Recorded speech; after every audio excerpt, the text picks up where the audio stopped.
बिहार के सारा डाटा उठाकर देख लीजिए, उसमें बहुत सारे इस्लामिक आक्रमण दलितों के ऊपर हुए हैं। एक बात पर भी प्रियंका कुछ नहीं बोली। प्रियंका भारती रुकिए। आप सारे डाटा उठाकर देख लीजिए, जितने दलितों पर वहां इस्लामिक आक्रमण हुए हैं, जितने इस्लामिक आक्रमण हुए हैं, एक आक्रमण की, एक प्रताड़ना पर भी समाजवादी पार्टी राजद की, लालू जी की पार्टी का एक भी प्रवक्ता उनके पक्ष में नहीं खड़ा हुआ। अगर उनके पक्ष में खड़ा होता तो एक जाता, लोगों के सामने विषय जाता कि देखो ये दलितों के साथ खड़े, एक भी दलित के साथ नहीं खड़े हुए ये। तो इनका दलित प्रेम तो इससे समझ में आता है, इनको केवल वोट प्रेम है। देश बटे, देश कटे, समाज कहीं भी जाए, जहन्नुम में जाए, इनको कोई मतलब नहीं है। इनको केवल वोट से मतलब है, सत्ता लाने से मतलब है, और सत्ता के बाद लूटपाट करने से मतलब है। इसके अलावा राजद का कोई लेना देना नहीं है समाज। एक मिनट प्रियंका भारती सुनिए ना, क्या प्रियंका आप क्या कह रही हैं? तिवारी हत्या करवा देते हैं ये लोग। सुनिए मेरी बात सुनिए। आप ऐसे व्यक्तिगत कहीं किसी पर तिवारी या फिर भारती या फिर भट्ट या फिर कुरैशी, ऐसा प्लीज पर्सनली आप किसी पर मत बोलिए। जाति की आप ही बात कर रहे हैं, आप देखिए कि कौन जातियों की कौन किस तरह की बात करता है। करेंगे तो मैं इनको छोड़ दूं, आप ये चाहते हैं? अरे एक एक करके सुनिए। अब आप प्रवक्ता हैं तो प्रवक्ताओं वाला धर्म और थोड़ी बहुत सुनिए, नहीं प्रवक्ताओं वाला अनुशासन भी थोड़ा बहुत रखिए ना। दानिश कुरैशी जी भी प्रवक्ता हैं, बाकी लोग भी हैं, जब उनकी बारी आती है खुलकर बोलते हैं, आप बोलिएगा। तो आपने नहीं टोका अनुशासन के लिए, पर आप मुझे टोक रहे हैं। सुनिए, आप शायद दूसरी या तीसरी बार मेरे साथ बैठे हैं, बाकी सभी प्रवक्ता मेरे साथ बैठते हैं, सबको प्रॉपर मौका देता हूं, कभी किसी की बात बीच में नहीं काटता हूं मैं, ये मेरी हमेशा कोशिश रहती है। आपको मौका मिले आप पूरा बोलिएगा। हाँ, हम मौका लेने की बात ही नहीं कर रहे हैं। जिस तरीके से वीएचपी के प्रवक्ता ने मुझे टारगेट किया कि प्रियंका भारती को मतलब नहीं है, तो मैं उनको कैसे छोड़ दूं? हाँ, उन्होंने कहा कि आरजेडी जाति की अलग बात करती है, ये उन्होंने कहा। तो आपकी बारी पे आएगा, बोलिएगा। हाँ तिवारी जी, क्या ये हिंदू वोट वर्सेस मुस्लिम वोट चल रहा है? क्योंकि यहां पर एक दलित वाला एंगल और घुसेड़ दिया है, लेकिन यहां पर क्या हिंदू वोट वर्सेस मुस्लिम वोट की ही पूरी पॉलिटिक्स है? और उसी में ये गिरिराज सिंह आगे बढ़ रहे हैं, उसी में ये बाकी के लोग आगे बढ़ रहे हैं। देखो, आज देश की जो जरूरत है उस पर चर्चा होनी चाहिए, और आज यही बात हम जोर शोर से कह रहे हैं और पूरे दम के साथ कह रहे हैं कि हिंदू बटेगा तो कटेगा। ये इतिहास कहता है, ये स्वतंत्रता के पहले की बात भी है, उसके बाद की बात भी है। आप देख लीजिए, चाहे मोपला कांड हो, मोपला कांड से लेकर अब तक जो ये अभी राम गोपाल की हत्या हुई है, आप दर से दर निकाल लीजिए, लगातार निकाल लीजिए, आपको हजारों हजार इस प्रकार की मिसाल मिल जाएंगी। इसलिए मैं ये कहता हूं कि जो राजद है, राजद के विषय में सारे देश को पता है कि इनको सत्ता क्यों चाहिए। इनको सत्ता चाहिए वहां तुष्टीकरण के लिए, इनको सत्ता चाहिए वहां पर समाज को बांटने के लिए, इनको सत्ता चाहिए वहां पर जो आप बताइए, हिंदू पक्ष में अगर उसके साथ कोई अनहोनी घटना घट जाती है तो राजद उनके साथ नहीं खड़ा होता। तो इनकी ये कौन सा सेकुलर पंथ हो गया भाई? कौन सा इनका धर्मनिरपेक्षता हो? प्रियंका ने इस पर जवाब दे दीजिए।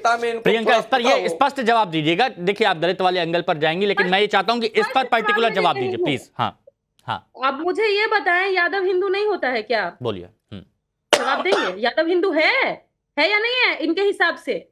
अगर यादव हिंदू है तो एक छात्र का घुस करके एक यूनिवर्सिटी में बंदूक के नोक पर उसको मार मार के अधमरा कर दिया गिरिराज सिंह के स्वजातिया ने, लेकिन वो वहां नहीं गए, उसके लिए आवाज नहीं उठाए। इनकी आवाज हिंदू के नाम पर सिर्फ अपने जाति वालों के लिए उठती है। जब दलितों का घर जला दिया जाता है, एक दलित की हत्या हो गई सिर्फ मूछ रखने के लिए, पता है उनको? नहीं पता होगा, क्योंकि उसकी पीड़ा उनकी पीड़ा नहीं है। उनकी पीड़ा है कि सिर्फ मेरी जाति के लोग कैसे आगे बढ़े, सिर्फ उनका राज कैसे आए। 90 के समय में जो रोटी पलटने का काम हुआ, फिर से उसको पलट के एक तबके को सब कुछ दे कैसे दिया जाए। ईडब्ल्यूएस का फीस। अच्छा प्रियंका, एक बात बताइए, ये आरोप प्रियंका एक बात बताइए, ये आरोप आरजेडी और समाजवादी पार्टी पर भी लगता है कि आप लोग भी जाति धर्म देखकर ही राजनीति करते हैं? जहां पर यादव होगा वहां पर आप आवाज उठाते हैं, बाकी लोगों पर आवाज नहीं उठाते हैं। मैं तो अभी दलितों की बात की ना, मैं मूछ रखने पे जो मार दिया गया उस पे क्यों नहीं बोले? और दूसरी बात, जब ये कहते हैं कि बटेंगे तो कटेंगे, बांटा कौन भाई?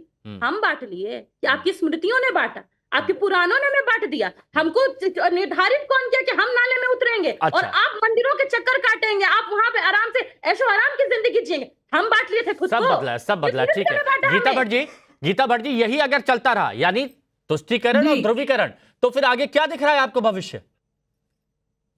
देखिए हिमांशु जी, मुझे ध्यान आ रहा है कि किस तरह आरजेडी के शिक्षा मंत्री जो थे चंद्रशेखर जी, उन्होंने हिंदी दिवस के उपलक्ष्य में जिस प्रकार से रामचरितमानस को लेकर किस तरह से अभद्र टिप्पणी उन्होंने करी, वो एक मतलब आप ये नहीं कह सकते, मंत्री बाकायदा जो है कैबिनेट में मंत्री थे और सार्वजनिक मंच से जिस प्रकार की उन्होंने टिप्पणी करी, पोटेशियम साइनाइड की से तुलना करी रामचरितमानस की, ये अपने आप में जो राजनीतिक दल के रूप में वहां क्या कहा, क्या उस समय लालू यादव जी ने या तेजस्वी जी ने क्या उनको हटाया? एक शिक्षा मंत्री भी थे। और ये भी देखिए, शिक्षा जैसा महत्वपूर्ण कार्य जिस व्यक्ति नहीं के तो पास गीता था, भट्ट जी, उसकी आपकी क्या बातों से ऐसा लग रहा है कि बिहार में ये हो चुका है कि हिंदू वोट बैंक पर एक की नजर है, मुस्लिम वोट बैंक पर दूसरे की नजर है, तो क्या यही ऐसे ही आगे बढ़ेगा?